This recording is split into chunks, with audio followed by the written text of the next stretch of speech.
संस्कृतीचं वर्म काढण्यासाठी आम्हाला सगळ्यात महत्वाची गरज आहे ती म्हणजे सद्गुरूंची.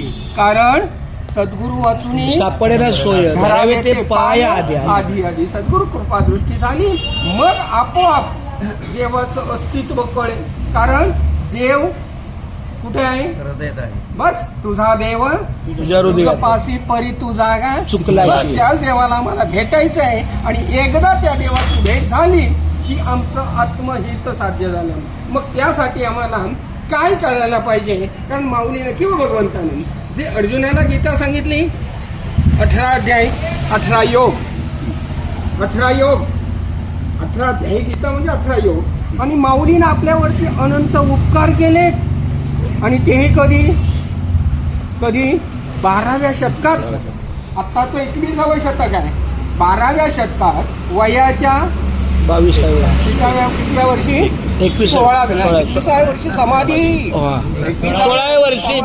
16व्या वर्षी गीता लिहिली. ज्या वेळेला आपल्याला शर्ट लावता येत नव्हती. विचार करा आम्ही त्यावेळेला किती प्रगत होतो आणि आज आम्ही कुठं आहोत? आम्ही म्हणतो आम्ही पुढारलो आहोत. अधोगती आपली आजची तसं पाहिलं तर. त्यावेळेत वयाच्या 16व्या वर्षी एवढं मोठं संस्कृतचं तत्वज्ञान, त्या संस्कृतवरती भाष्य लिहिणं सामान्य गोष्ट आहे.